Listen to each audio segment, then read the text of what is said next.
Hey guys, Prithvi here. Hope you guys are doing great. Today we're going to take a closer look at the Acer Nitro 5, which has gotten the 10th generation Intel processor under the hood, along with some nifty upgrades as well. And you're watching The Adventures of Vesper. Let's begin.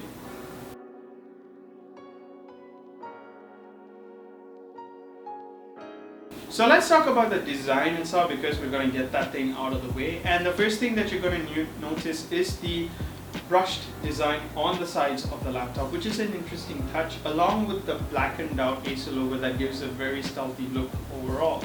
And the only places that you're going to find the red accent is 3 places.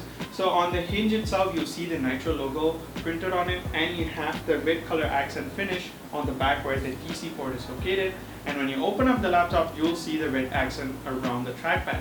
Other than that, the laptop looks pretty much as clean as possible, and I think it's one of the nicest looking gaming laptops out there in this price segment. And without a doubt, the design does have a resemblance to the Acer Predator lineup, and Acer Predator lineup is definitely a part of Acer. So you definitely see certain hues of the design, like these really like sharpened kind of edges on the corner, and to give the edgy look. And the Nitro definitely carries that DNA here. And when you open up the laptop itself, every single area around the keyboard, including the part where it's super clean, the power button is like mixed along with the whole keyboard itself, gives the laptop more of a Predator vibe.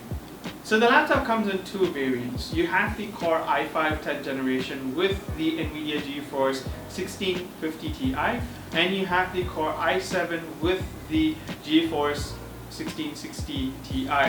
And we have the GeForce 1660 Ti with the 10th generation Core i7 processor. As for the rest, both the laptop shares the same. So you get 8 gigs of RAM, which can be upgraded, and you also get an M.2 storage, which is a PCIe NVMe SSD with a 512 gigs of internal storage.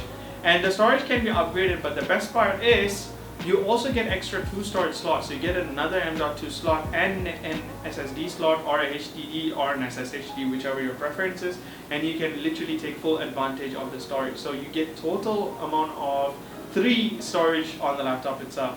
This is what I call future-proofing a laptop. And considering the fact that people, or the mass market that's going to spend their money, they would love to have the extra room under the hood to upgrade down the line, because people who are going to buy the Nitro 5 are going to use the laptop for a longer period of time. So in that part, Nitro has definitely got a thumbs up from me. Now, to know more about the performance of the Nitro 5, make sure to check out our review, which is linked down in the description below, but because we're going to keep it real short here.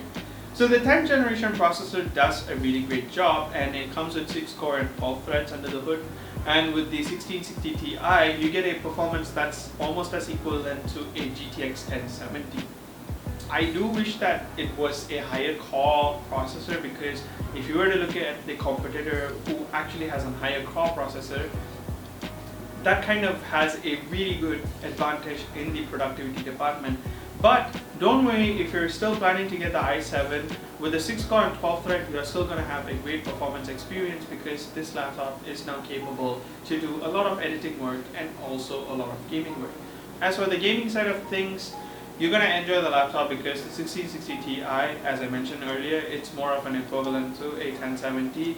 So you can enjoy pretty much every single AAA title. Some demanding titles would require you to set the graphics to a minimum or even low, but you can always check out the frame rates that we have gotten with the laptop in the link in the description below. The Nitro laptop has gotten an improvement in the cooling department. On idle, it reaches about 46 degrees for the CPU, and when it hits the maximum load, it can go up to 96. But that's when the cooling system hits or strikes.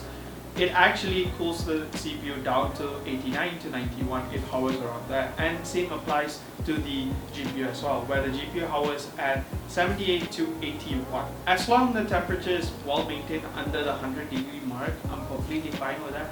But in this case, it actually keeps it well below 91 and below, so that's fine. And if you're planning to use this laptop for editing and so on, you're going to enjoy it, because the display on the laptop has definitely gotten a huge upgrade.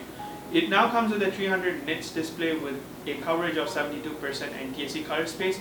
So say for instance, if you're planning to do some editing work on the display itself, you're going to enjoy it, and this display is color accurate enough for you to get your editing job on your Lightroom or your Premiere Pro done on the move. And other than that, if you're going to enjoy the display for Netflix and Say for instance, if you're planning to use the display for gaming, don't worry, because the display now supports 144 Hz with 3 millisecond response time, and you're going to enjoy it a lot for gaming as well. The color accuracy helps a lot, because if you're planning to watch Netflix content, it does pop and you can really enjoy the content. Now we're going to talk about the keyboard and the trackpad. The keyboard has a 1.6mm key travel, which is nice, and it's definitely a lot more higher than your normal chiclet style keyboard that you see on an Ultrabook or something. But the keyboard is really nice to use on the laptop. It does have a rigid key, so you need a little bit of pressure to activate the actuation point, but other than that, the keyboard is fine. So if you're a fan of an RGB, so look no further, the laptop has support for 4-zone RGB, and you can customize the color whichever way you want with the help of the NitroSense. And don't worry, the NitroSense button is also located on the keyboard, so all you have to do is press the NitroSense button, NitroSense will launch, and you can customize the lighting whichever way you like, and also take complete advantage of controlling the thermal as well. The trackpad, on the other hand, is a really nice trackpad, and it also has the Windows Precision driver, so you don't have to worry about having the best tracking experience, and also be able to perform gestures. Other than that, the palm rejection on the trackpad is fairly good, but the only thing is that the left and the right click is also rigid on the trackpad, so you need a little bit of force to press the left and the right click. Finally, the battery life. The battery life on the laptop under our modern office use, which involves a lot of video call, because this is the time of the year where we do a lot of video call, and also involves a lot of productivity centric activity, the laptop can last up to 4 hours 30 minutes. But say for instance, if you're planning to use the laptop for gaming on the go, and also plan to use the GPU intensive tasks like editing or whatsoever, your laptop might not be able to last that long, because the laptop barely passed the 1 hour mark. So that's where the laptop has a bit of shortcoming, but chances are you will have to bring your power brick anywhere and everywhere you go. But it's nice that the power brick is not too big and not much of an hassle, unlike other power brick which is extremely heavy and hard to bring around. Everything about the Nitro 5 is great except for one department, which I really wished the laptop had an improvement: the sound department. The laptop does have a speaker at the bottom, and it also is certified by DTX, which is amazing. But the thing is that the sound quality isn't. The sound quality, even at maximum, it just have barely enough to last, and it does not have the oomph factor. Unlike other laptop speakers that has the tendency to offer these bass-like response to give that oomph factor, this laptop lacks that.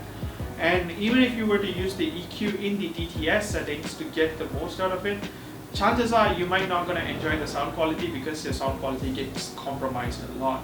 So most of the time, say for instance, if you're planning to play a game, listen to music on this laptop, or even watch a show on Netflix, you're going to end up connecting to a speaker, or you might end up connecting your headphone to listen to your music. Is the Nitro 5 a great laptop to recommend?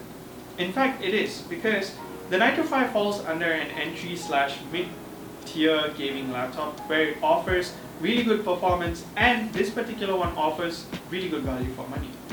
No other laptops out there in the market offers up to 3 storage options, and also offer a Core i5 or an i7 variant. In fact, so far what we have seen is the Team Red offering Ryzen 5, Ryzen 7 and Ryzen 9 processors, but those are going to cost pretty much higher.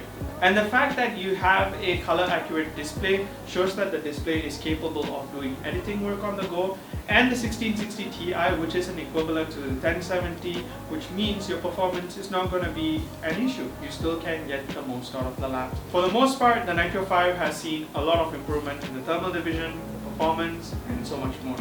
And the only division that it requires an update is the sound department, but that's something that I'm willing to let go for a really great laptop that you can actually future-proof down the line for the years to come. And the Acer Nitro 5 i5 variant cost about 3,799 ringgit, and the Nitro 5 i7 variant cost about 4,899 ringgit. If you can afford to spend 4,899 ringgit, I would recommend you to go for the i7 variant, because not only you get extra power, but that extra power benefits you a lot with shorter time to spend on exporting videos or photos, or even to be able to play better graphics game. But if you can't, the i5 variant is also a good value for money, because it also offers pretty much the same experience as the i7 variant with triple storage option and so much more. Once again, thank you so much for watching this video. If you like this video, give us a thumbs up. If you don't like this video, give us a thumbs down. Tell us why you didn't like it so that we could definitely improve our next video. Other than that, if you are not from the Malaysian region, if you're from another part of the world, say for instance India or whatsoever, we have no idea when the laptop is going to be available in your market, so please check out with your local retailers there. And as for the Malaysian market, the laptop is now available for sale. You can also get freebies. More details on that in the link down in the description below. And also, if you want to read more on the performance side of the laptop, the link is also attached down in the description below. Make sure to like us on our Facebook, follow us on Twitter and Instagram for more interesting content like this one. And make sure to subscribe to our YouTube channel. If not, you don't have to. But if you do subscribe, you get to see a lot of interesting tech content in the future. That's basically it. Before we end this video, huge thanks to Acer Malaysia for giving us the laptop for us to review. And that's basically it. We will catch you guys in the next video. Until then, this is Prithviraj signing off. Take care, and I'll see you guys real soon. Bye!